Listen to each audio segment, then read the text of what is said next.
십니까? 아멘. 미국에 댄 레이런드라는 목사님이 있었습니다. 이 목사님이 4살짜리 아들이 있었어요. 이 4살짜리 아들 피터라는 아들과 함께 이 맥도날드에 갔을 때의 일입니다. 이제 피터는 자기가 먹고 싶은 것을 마음껏 주문했죠. 햄버거, 콜라, 감자튀김 등을 마음껏 주문했습니다. 그러나 이 댄 목사님은 함께 갔음에도 불구하고 아무것도 주문하지 못했습니다. 왜 그랬냐? 다이어트 중이었거든요. 이 다이어트 하는 중에 이 맥도날드 한가운데 앉아 있다고 생각해 보세요. 얼마나 괴롭겠습니까? 이 냄새, 감자튀김 냄새, 햄버거 냄새가 잔뜩 이렇게 나는데 목사님이라고 이러한 고통에서 자유로울 수는 없었습니다. 그래서 고민하다가 그래도 주문하지는 않고 고민하다가 앞에 앉아있는 이 피터가 먹는 것을 지켜보다가 도저히 못 참아서 이제 피터한테 얘기하는 거죠. 피터, 나에게 감자튀김 몇 조각만 줄래? 이렇게 물어본 거예요. 사실 이러면 안 되죠. 이 한 입만 하는 게 얼마나 이제 속상합니까? 이 아들 입장에서는, 피터 입장에서는 속상한데, 그런데 그래도 이제 아버지가 그렇게 한 조각만 줄래? 몇 조각만 줄래? 얘기하면은 이제 드릴 수 있잖아요. 아들된 입장에서 아버지한테 드릴 수 있는데 피터가 대답했습니다. 싫어요. 싫다고 대답한 거예요. 피터가 그 음식을 먹을 수 있는 이유가 무엇입니까? 그 맥도날드에서 햄버거와 감자튀김과 콜라를 마음껏 주문해서 먹을 수 있는 이유는 아버지 때문이죠. 아버지가 주문해 줬으니까. 그러니까 마음껏 먹을 수 있는데 그 음식들을 아버지가 사줬기 때문에 거기서 먹을 수 있는 건데 이 피터의 태도는 얼마나 배은망덕한 일이에요. 물론 4살짜리 아이는 그런 것을 모르죠. 그러니 댄 목사님도 이 아들이 너무나 귀여워 보였을 겁니다. 그런데 성인이, 알 것 다 아는 성인이 그랬다고 하면 어떨까요? 그런데 오늘 말씀에는 정말 배은망덕한 사람들이 등장합니다. 예수님께서는 한 가지 비유를 이야기해 주십니다. 한 포도원 주인이 포도원을 멋지게 만들어 놓고 이것을 농부들에게 세를 주고 다른 나라에 갔습니다. 그리고 열매를 거둘 때가 되어서 그 세를 받으려고 종들을 소작농들에게 보낸 거죠. 이제 타국에서 자기의 종들을 이제 그 농부들에게 보내서 이 세를 받으려고 한 겁니다. 그럼 소작농들은 어떻게 해야 됩니까? 그 주인의 포도원에서 농사를 짓고 그 농사 지은 것으로 먹고 살았으니 세를 내는 것이 마땅합니다. 그것이 정당한 일이죠. 그런데 오늘 말씀에는 뭐라고 이야기합니까? 이 종들을 보냈더니 종들을 잡아서 하나는 심히 때리고 하나는 죽이고 하나는 돌로 쳤다고 이야기합니다. 주인의 정당한 권리를 행사하러 온 그 자들을 때리고 죽이고 쳤습니다. 포도원에서 얻은 것으로 먹고 살았음에도 세를 내기 싫다는 거죠. 정말 배은망덕한 일입니다. 이 소식을 이제 주인이 들은 거죠. 이 소식을 주인이 듣고 처음보다 더 많은 종들을 보냈습니다. 첫 번째는 실수할 수 있으니, 너무나 욕심이 나서 내가 가진 그것들을 빼앗기고 싶지 않아서, 물론 알고 있지만 그것이 주인의 것임을, 우리가 주인에게 어느 정도 줘야 함을, 그 소작에 대한 대가를 줘야 함을 알고 있지만 너무나 욕심나서 실수할 수 있으니 주인은 다시 한번 종들을 보냅니다. 그런데 처음보다 더 많은 종들을 보냈다고 이야기하죠. 왜 많은 종들을 보냈을까요? 다시 한번 기회를 주면서 경고의 의미가 있는 것이죠. 한 번 더 그러면 정말로 그때는 너희들 내가 진멸하겠다. 더 많은 종들을 보낼 수 있으니 너희가 정말 제대로 해야 할 것이다 라는 경고의 의미가 있는 거죠. 그러나 한 번 더 보냈다는 것은 그들을 용서하겠다는 용서의 의미도 있는 겁니다. 한 번은 용서해 줄 테니, 돌이킬 수 있는 기회를 줄 테니 너희가 그 소작의 대가를 충분히 치러라라고 이야기하는 거죠. 그때 이 소작농들의 태도가 어떨까요? 한 번에 용서를 받고 기회를 받은, 그리고 경고까지 받은 이 소작농들은 어떻게 했습니까? 성경 말씀에 나옵니다. 그들에게도 그렇게 하였는지라. 여기서 그렇게가 무엇입니까? 앞선 종들을 때리고 죽였던 것처럼 이 더 많은 이들을 보냈는데도 심히 때리고 죽이고 돌로 친 것이죠. 한 번은 실수할 수 있지만 두 번은 실수가 아니잖아요. 주인은 기회를 줬습니다. 이건 용서이기도 하면서 경고이기도 했죠. 더 많은 인원을 보내며 다음번에는 너희를 진멸할 수도 있다라는 경고인데도 농부들은 또다시 한번 그 종들을 때리고 죽이고 돌로 친 겁니다. 우리 성도님들이 이 주인이라면 어떻게 하시겠습니까? 내가 주인이라면 이 농부들을 어떻게 하시겠습니까? 저라면 가만히 안 있을 것 같아요. 내가 능력이 없어서 용서해 준 것도 아니고, 내가 능력이 없어서 저들에게 아무 일도 못한 것도 아닌데 저렇게까지 배은망덕하게 굴면 저라면 그들에게 정말 큰 벌을 내릴 것 같아요. 내가 할 수 있는 최선을 다해서 농부들을 괴롭힐 것 같습니다.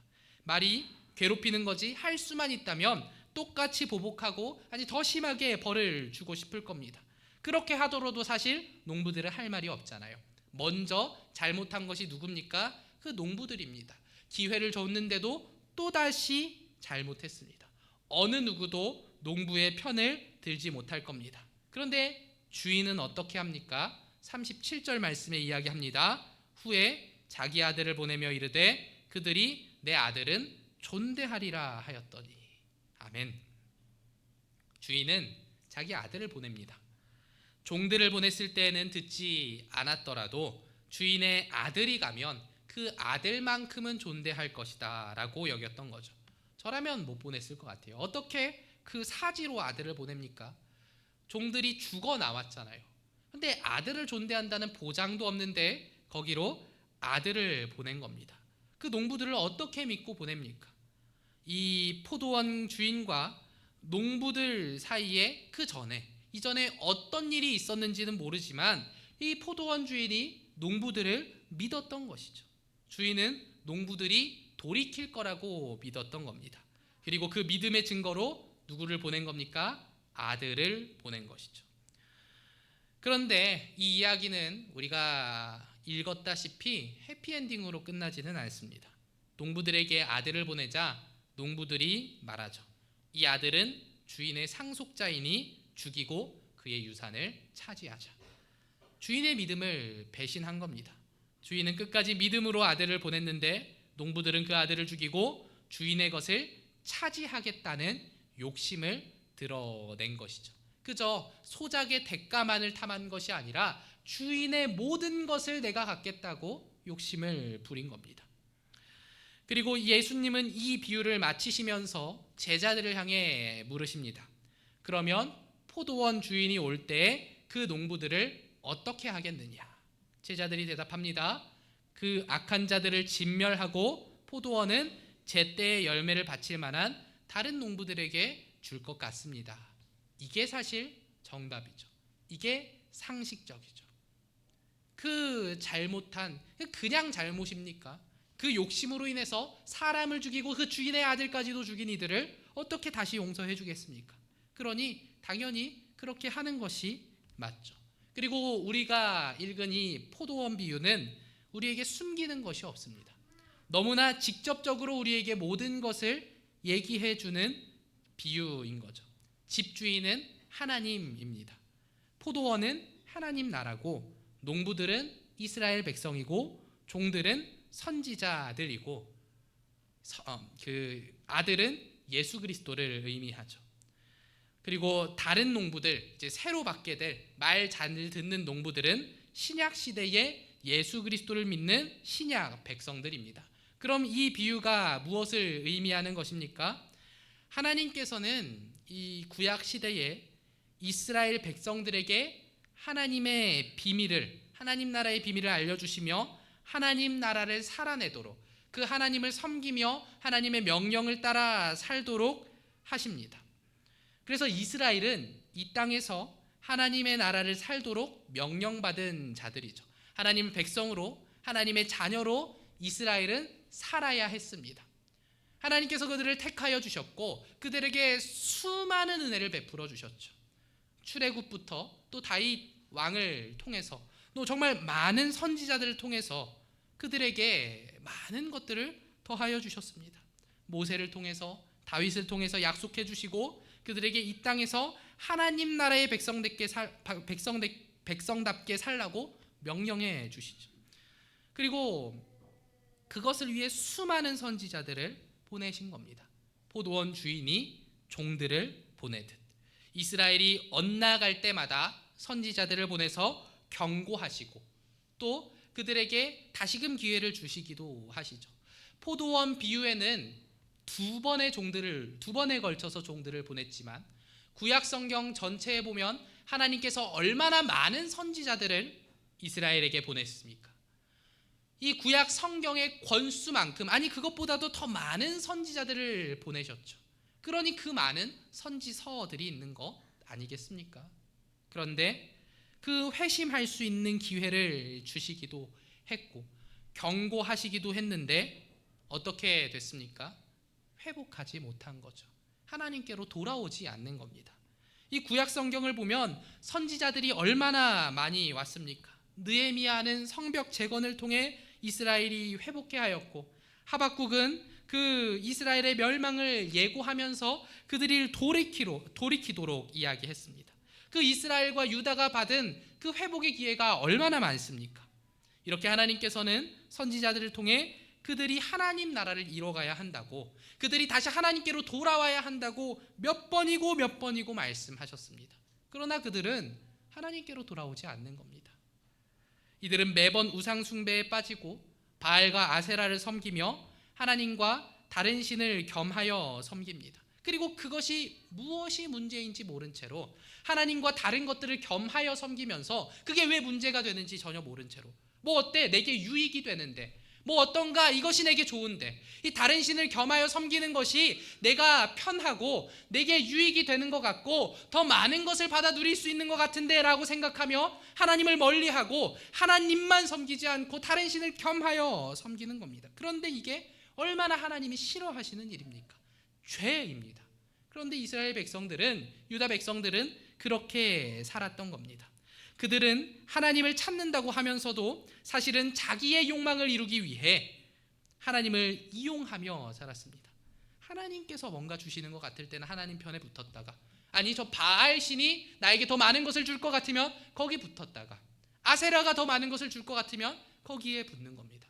하나님이 나에게 요구하는 것들이 내게는 너무나 버겁고 저 바알 신이 요구하는 것들은 내게 너무나 달콤하니까 그럼 하나님 잠깐 멀리 했다가 바알에게 갔다가 다른 신들을 섬겼다가, 그런데 내 삶이 조금 안 좋자 하나님께서 경고하시고 벌을 내리자 그때 잠깐 하나님께로 돌아갔다가 다시금 그 사실을 잊고 다시금 또 우상을 섬기는 일을 계속해서 반복하지 않습니까?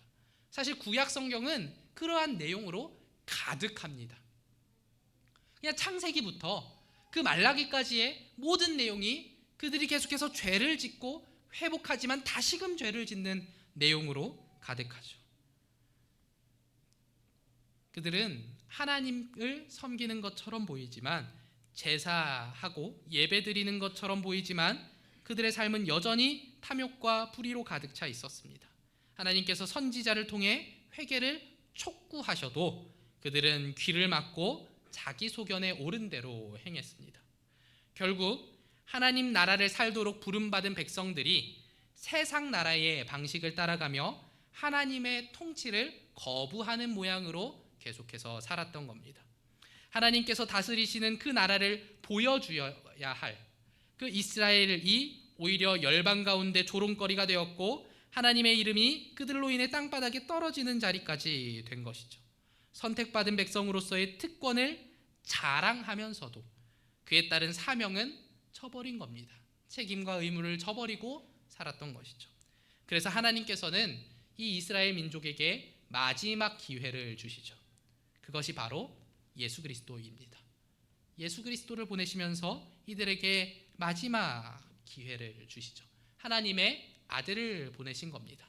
포도원 주인이 내 아들만큼은 존대하겠지 라고 하며 그 포도원으로 보냈던 것처럼 하나님은 내 아들 예수 그리스도를 보내면 그들이 회개하겠지라는 그 마음으로 이제 보내주셨던 거죠. 이제 이스라엘 백성들은 마지막 기회를 받고 돌아와야 합니다. 예수님께로 돌아와야 합니다. 그런데 이들은 어떻게 합니까? 예수님께서 이 비유를 이르실 때도 말씀하실 때도 기회가 있었고 예수님을 이 땅에 보내셔서 그 3년간의 공생의 기간 동안에도 수많은 기회가 있었지만 결국 유대인들은 이스라엘 사람들은 예수 그리스도를 십자가에 못 박아 죽입니다. 그 아들을 죽인 겁니다. 예수님께서 지금 이 비유를 말씀하시면서 미리 이야기하시는 거죠. 너희는 그 유대인들은 나를 죽일 것이다 라고 말씀하시는 겁니다. 예수님께서는 이미 이때 이스라엘 지도자들과 그 백성에 의해 죽임 당하실 것을 말씀하신 겁니다. 주인의 아들을 죽인 농부들은 포도원을 빼앗기게 됩니다. 그리고 예수님께서는 동일하게 말씀하시는 겁니다. 예수님을 따르지 않는 이스라엘 지도자들에게 말씀하시죠. 43절에 그러므로 내가 너희에게 이르노니 하나님의 나라를 너희는 빼앗기고 그 나라에 열매 맺는 백성이 받으리라. 아멘. 다른 농부들에게 맡기겠다. 열매 맺는 백성이 받으리라. 같은 말인 겁니다. 결국 농부들, 이스라엘 백성들은 포도원을 하나님 나라를 잃게 되고 이후 하나님을 신실하게 따르는 신약 백성들, 제자들을 비롯한 예수 그리스도를 믿고 따르는 그 신약 백성들에게 하나님 나라가 넘어가게 되는 것이죠. 우리 성도님들은 이 비유와 비유의 해석을 들으면서 어떤 생각이 들으셨습니까? 1차적으로는 이 비유는 예수님 당시에 예수님을 배척하고 예수님을 알아보지 못하고 자신의 이익을 따르는 이스라엘 종교 지도자들에게 향한 비유입니다. 그러나 이 비유가 오늘날까지 성경에 기록되어서 우리들에게 전해지는 것은 결국 이 비유가 오늘날 우리들을 위함인 것을 우리는 알아야 합니다. 그렇다면 여러분은 이 비유에 있어서 자유로우십니까? 우리 성도님들은 이 비유에 있어서 자유로우십니까? 좀 멀찌감치 떨어져서 아유 그 이스라엘 백성들 유대인들 왜 그랬을까? 라고 바라보실 수 있는 상황이십니까? 우리는 이 비유의 농부들 같지는 않습니다라고 당당히 얘기할 수 있는 사람들입니까? 궁극적으로 하나님께서 하나님의 자녀들에게 원하시는 것은 이 땅에서 하나님의 자녀로 예수 그리스도의 제자로 성령님이 거하시는 그 성전으로 살아가는 것입니다. 포도원에서 포도를 따고 그 결실을 얻는 것은 이 땅에서 하나님 나라를 살아내는 것과 같습니다. 그 포도라는 열매의 결실을 얻는 것이 이 땅에서 하나님의 나라를 살아내며 얻는 그 결실을 이야기하는 겁니다. 이 땅에서 하나님께서 원하시는 일들을 감당하라는 겁니다. 그 포도원에서의 노동과 같은 그 어쩌면은 수고로움이 필요한 그 하나님의 자녀로 사는 일을 충분히 감당하라는 겁니다. 구약시대 이스라엘 백성들에게도 그것을 원하셨으며 그들의 하나님의 나라답게 살지 못할 때 선지자들을 보내셔서 그들을 돌이키도록 하신 이유인 것이죠. 회유와 경고를 통해 그들이 이 땅에서 하나님 나라를 살도록 하나님 나라의 백성답게 살도록 말씀하신 겁니다. 선택받은 민족이 선택받은 백성답게 선택받은 나라가 선택받은 나라답게 살라는 겁니다. 하나님의 이 은혜를 입은 자들이니 하나님께서 그 구약시대 내내 지켜주시고 인도해 주신 그 은혜를 받은 백성이니 그 은혜를 받은 자로서 걸맞게 살아가는 것이 하나님의 뜻이자 명령이었던 것입니다. 그리고 이 명령은 오늘날을 살고 있는 우리들에게도 동일합니다. 하나님께서는 우리가 이 땅에서 하나님 나라 백성처럼 살기를 원하십니다. 예수 그리스도를 닮은 제자로 살아가기를 원하시죠. 제자란 무엇입니까? 스승으로부터 가르침과 훈련을 받은 자들을 뜻합니다. 그런데 성경에서는 그 의미가 더욱 깊게 사용되죠. 단순히 배우고 학습한 자가 아니라 스승의 가르침을 가감 없이 더하고 뺨 없이 그대로 받아들이고 깨달으며 그 말씀 그대로 자신의 행동의 지표를 삼는 자, 곧 스승의 철저한 추종자를 이야기합니다. 성경에서의 제자는 완전한 예수 그리스도의 추종자를 이야기하죠. 하나님께서는 우리가 하나님의 예수 그리스도의 추종자가 되기를 원하십니다. 그 말씀하신 바를 그대로 지켜 행하기를 원하시는 거죠. 그렇다면 우리는 하나님의 말씀대로 과연 살고 있냐는 겁니다.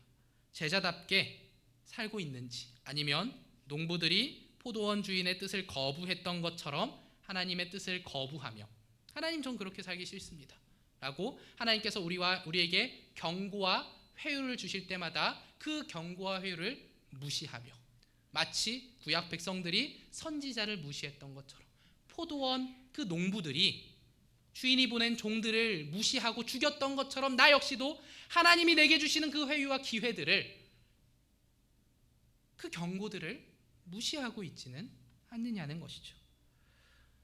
농부들은 주인의 뜻대로 행하는 것이 싫어 주인의 아들까지도 죽이고 주인의 것을 탐냈습니다. 우리의 모습은 어떻습니까? 하나님의 뜻대로 사는 것은 너무나 부담이 됩니다. 하나님께서 내게 원하시는 성경대로 사는 일은 내게는 너무나 어렵습니다 라고 말하며 그 뜻대로 살려고 하지는 않고 무언가 바꿔서, 하나님 뜻대로가 아니라 하나님 뜻 충분히 존중하지만 내 뜻대로 조금 바꿔서 하려고 하지는 않았는지, 하나님이 주시는 그것을 내가 별로 내키지 않으니까 하지 않겠습니다 라고 하고 있지는 않은지, 그냥 이것은 하지 않는 정도가 아니라 이 포도원 비유에 따르면 하나님의 종을 죽이는 일입니다. 선지자를 무시하는 일인 거죠. 우리가 하나님께서 내게 원하시는 것은 너무 부담된다며, 나에게 너무 어려운 일이라며 그 뜻대로 살려고 하지는 않고 하나님의 것만을 탐하고 있지는 않은지 생각해 볼 필요가 있는 겁니다. 하나님은 성경을 통해 우리에게 말씀하십니다. 우리 교회가 요즘 수요일 예배 때마다 산상수훈을 보고 있습니다. 산상수훈이란 예수님께서 그리스도인이라면 이렇게 살아야 된다라고 말씀하신 교훈적인 말씀들입니다. 우리가 흔히 알고 있는 빛과 소금이 되라는 그 말씀, 원수를 사랑하라는 그 말씀이 다 이 산상수훈에 포함된 말씀들이죠. 그리고 이 산상수훈을 한 문장으로 요약하면 그리스도인이니 세상 사람들과 다르게 구별된 모습으로 살아라입니다. 산상수훈의 교훈이 그거예요. 다르게 살아라. 구별된 사람으로 살아라.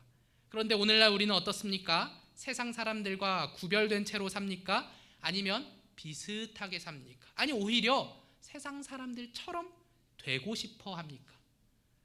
은혜 받은 자로서 그 은혜에 보답하여 하나님의 말씀을 따르며 살려고 합니까? 아니면 받기만 하고 입싹 닫고 포도원 농부처럼 배응망덕하게 받을 것은 받고 해야 되는 것은 하지 않고 그러고서 세상의 것이 즐거워 보이니 내가 그것을 따라가겠다 하고 있습니까?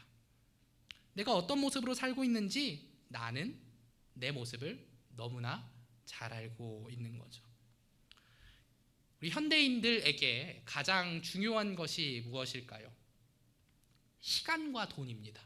그러니까 현대인들이 가장 소중하게 생각하는 것, 시간과 돈. 그런데 교회는, 하나님은, 성경은 이 시간과 돈을 사용하라고 말씀하시죠. 이 교회는, 이 기독교는 이 시간과 돈 자체가 너의 것이 아니라고 이야기합니다. 우리가 소유하는 것처럼 보이지만 이 성경에서는 우리는 청지기라고 말하죠. 그것이 너의 것이 아니라 하나님의 것이다 라고 말하고, 단지 사람은 하나님의 것을 잠깐 빌려 쓰는 것뿐이다 라고, 청지기로서 잠깐 맡고 있는 것뿐이라고 이야기합니다. 그러고 하나님께서는 그 시간과 돈을 우리에게 요구하시죠. 하나님께서 맡기신 것이니 이것을 요구하시는 겁니다. 그러나 하나님께서는 전부를 요구하지는 않으십니다. 일부만 드림으로 너희가 하나님의 자녀임을 보이라고, 너희가 하나님의 뜻대로 사는 자녀임을 나타내라고 말씀하시죠. 그런데 우리는 어떻게 반응합니까? 그 앞서 도입에 이야기한 피터처럼 반응하는 거죠. 아버지가 사줬는데, 싫어요 라고 이야기하는 것처럼 피터처럼 우리는 반응하지 않습니까?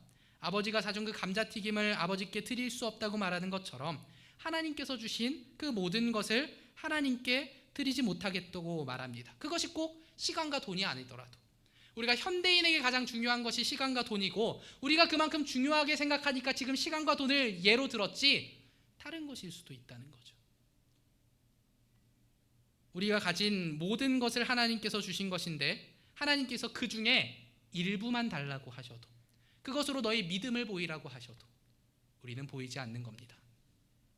포도원을 맡기면서 너희가 여기 있는 그 모든 것들을 너희가 가져가고 그 새만 내면 된다라고 말씀하시는데 그 새로서 너희의 그 믿음을 보이라고 이야기하시는데 그러지 못하는 것이죠.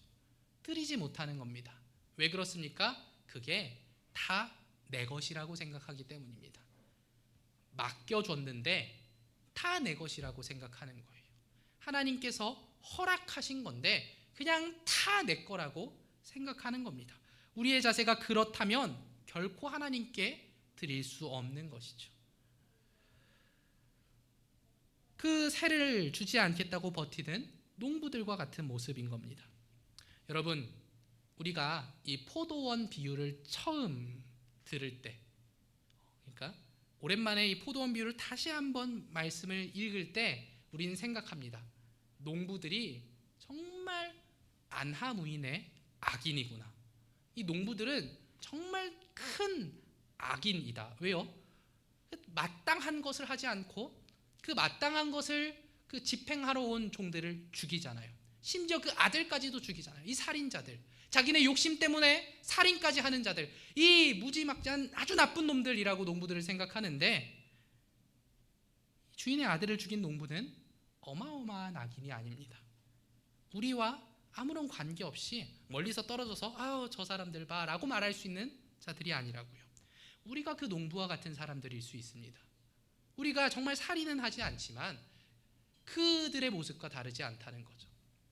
주인이 나의 것을 달라라고 이야기할 때 하나님께서 나의 것을 줘서 너희의 믿음을 보이라, 다 달라는 것도 아니잖아요. 하나님께서 일부를 너희에게 그 소중한 그것을 나에게 달라고 말씀하실 때 우리는 싫습니다라고 이야기하는 거죠. 우리는 그 하나님의 명령을, 하나님의 요청을 죽이는 겁니다. 그것이 실제 생명을 가지고 우리 앞에서 피를 흘리지 않을 뿐이지 우리는 그 종을 죽이듯이 하나님의 요청을 죽이는 겁니다. 그러니 우리가 이 농부들과 크게 다르지 않다는 것이죠.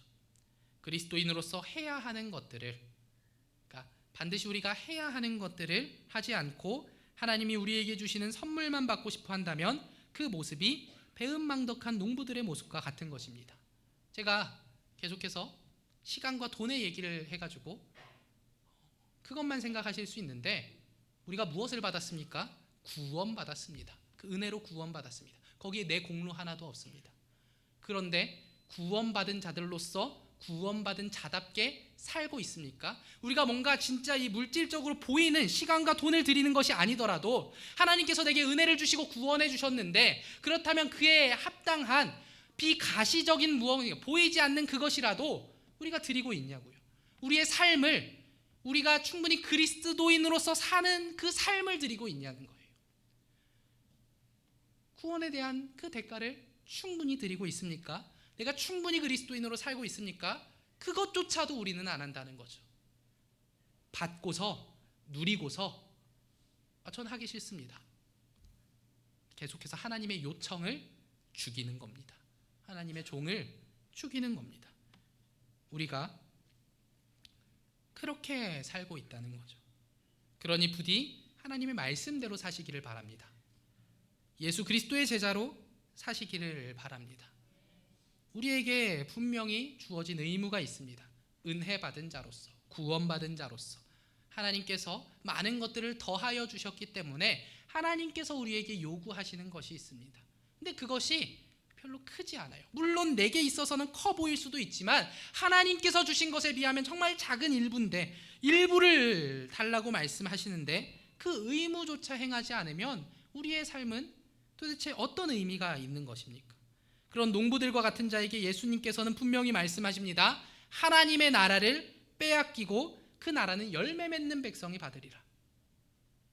우리는 지금 빼앗길 위기에 있는 겁니다.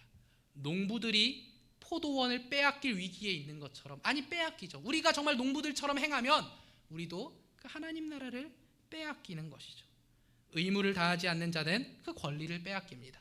권리만을 찾는 자는 그 나라를 빼앗기는 것이죠. 우리 사랑하는 생명샘 교회 성도 여러분, 어떻게 살고 계십니까? 하나님의 말씀대로 사는 것을, 제자로 사는 것을 거부하며 하나님의 것을 탐하고만 있지는 않습니까? 예수 그리스도를 닮아가고 말씀대로 사는 것은 귀찮고 어렵다고 이야기하면서 하나님께서 우리에게 맡겨주신 그 모든 것들, 그 내게 필요한 그것들만 요구하고 있지는 않습니까? 우리가 그리스도인답게 살지 않으면서 내게 필요한 것만 요구한다면 우리의 신앙은 빠르게 식게 될 겁니다. 우리의 신앙이 식는다는 것은 결국 하나님 나라의 그 하나님 나라를 빼앗기게 됨을 의미하는 것입니다. 그리스도인답게 사는 것을 무시하고 우리의 이익만을 쫓는다면 어느 순간 나의 신앙이 무너짐을 느끼게 되는 것이죠. 그리고 어느새 내 안에 하나님 나라가 무너져 버림을 우리는 경험하게 되는 것입니다. 포도원의 농부들은 포도원을 잘 경영하고 주인이 원하는 일을 잘 해내야 했습니다. 이스라엘 백성들은 이 땅에서 하나님의 자녀답게 백성답게 살아야 했습니다. 그리고 우리도 그리스도의 제자로 이 땅에서의 삶을 잘 살아내야 합니다. 그렇지 않고 우리의 욕심으로 하나님께서 주시는 것만을 탐한다면 우리의 신앙은 무너지고 하나님 나라를 빼앗긴 삶을 살게 될 것입니다. 그러니 부디 우리 성도님들께서 우리에게 주어진 의무를 다 하시는, 하나님께서 우리에게 명령하신 것들을 하시는 우리 성도님들이 되시기를 바랍니다. 하나님과 가까워지시고 하나님께서 우리에게 요구하시는 그것들 분명히 있을 겁니다. 내 신앙의 크기와 깊이에 걸맞는, 내가 지금 조금 이제 막 신앙생활을 시작했다면 정말 어쩌면 작은 것들을 요구하실 수도 있고, 내가 그만큼 많은 깊이를 가지고 신앙생활을 하고 있다면 또 때로는 더 많은 것들을 요구할 수 있습니다. 하나님께서 그렇게 하실 수 있다는 거죠. 그때 그 요구에, 하나님의 명령에 응답하시는 우리 성도님들이 되시기를 바랍니다. 그 포도원 주인의 그 요구에 응답하는 종들이었다면 포도원을 누리며 즐겁게 행복하게 살 수 있었겠죠. 빼앗기지 않을 수 있었겠죠. 우리가 그 종들과 같은 실수를 범하지 않기를 원합니다. 하나님의 뜻대로, 하나님의 명령대로 행하시며 살아가시는 우리 성도님들이 되시기를 주님의 이름으로 축원합니다. 우리들 이 시간 기도하기 원합니다. 하나님, 우리가 그 포도원 농부들처럼 되지 않기를 원합니다. 주님, 우리가 그 하나님의 아들을 죽인 그 이스라엘 백성들, 그 유대인들처럼 되지 않기를 원합니다. 하나님, 내 삶 속에서 매번 하나님의 요청을, 하나님의 요구를, 하나님께서 우리에게 원하시는 것을 무시하고 죽이고 살고 있지 않았는지 내 삶을 돌이키오니 하나님 회개하게 하시고, 하나님 우리가 앞으로는 그 하나님의 명령을 따라서 하나님께서 우리에게 바라시는 그것을 정말 잘 지킴으로 살아가는, 그리하여 하나님 나라를 빼앗기지 아니하는 자들로, 하나님 나라를 살아내는 자들로 살아가게 하여 주시옵소서. 우리들이 시간 그것을 바라며 주의 이름 크게 부르며 기도합니다. 주여, 하나님 함께하여 주시옵소서. 주님, 우리가 기도합니다. 하나님, 우리가 그런 배은망덕한 자들이 되지 않기를 원합니다. 하나님, 우리가 그 포도원의 농부들처럼 되지 않기를 원합니다. 이스라엘 백성들처럼 되지 않기를 원합니다. 하나님, 우리가 하나님의 명령을 따라, 하나님께서 우리에게 원하시는 바를 따라 살아가기를 원합니다. 하나님의 그 요청을 우리가 듣고 행함으로 하나님께서 우리에게 그 하나님 나라를 맡겨주시는 사람들이 되기를 원하오니, 하나님의 자녀로, 하나님의 백성으로, 예수 그리스도의 제자로, 성령님이 거하시는 성전으로 살기를 원하오니 하나님, 우리와 함께하여 주시옵소서. 내게 그 힘을 더하여 주시옵소서. 능력을 더하여 주시옵소서. 내게 그 마음을 허락하여 주시옵소서. 하나님, 내가 하나님을 떠나 사는 것이 아니라 하나님과 함께, 하나님께서 명령하신 말씀하신 것들을 지켜 행하며 살아가기를 원하오니 주여 하나님 함께하여 주시옵소서. 우리들에게 그러한 마음을 더하여 주옵시고 세상에 빠져 살아가는 것이 아니라 우상을 섬기며 살아가는 것이 아니라 하나님 한 분만 바라며 하나님께서 우리에게 말씀하신 그것들을 살아내며 또 청지기로서 하나님께서 맡겨주신 것을 잘 지켜내고 또 하나님께서 원하시는 것을 온전히 드리는 주님의 자녀로 살게 하여 주시옵소서. 하나님, 내 것이라 여기지 않고 주님의 것임을 믿으며 살아가게 하여 주시옵소서. 그때 우리가 드릴 수 있음을 고백합니다. 하나님, 드리고 또 드림으로 또 하나님께서 원하시는 것들을 지켜 행함으로 살아가는 구원받은 자로서 마땅하게 살아가는 우리 생명샘교회 모두가 되게 하여 주시옵소서. 주여 하나님 함께하여 주시기를 간절히 바라옵고는 하나님 감사합니다. 우리들 포도원의 농부들과 같이 되지 않기를 원합니다. 그 이스라엘 유대 백성들과 같이 되지 않기를 원합니다. 주님, 우리가 하나님의 명령을 지켜 행하며 하나님께서 우리에게 원하시는 것들을 해내며 살아가기를 원하오니 하나님 우리에게 그런 마음을 더하여 주시옵소서. 하나님, 우리의 욕심이 우리의 죄가 그것을 계속 방해합니다. 그러니 주님, 그 욕심 이겨낼 수 있는 힘을 주시옵소서. 말씀을 통해 우리에게 이야기해 주십니다. 우리가 이것을 기억하며 말씀 붙들고 기도함으로 주님과 가까워져 이것을 잘 지켜내며 또 일주일을 살아가게 하여 주시옵소서. 주님, 우리가 그 배은망덕한 자들이 되지 않기를 원합니다. 주님의 은혜에 보답하는, 은혜에 감사하는 자들이 되기를 원하오니 주여 하나님 함께하여 주시옵소서. 예수님의 이름으로 기도합니다. 아멘. 광고하겠습니다.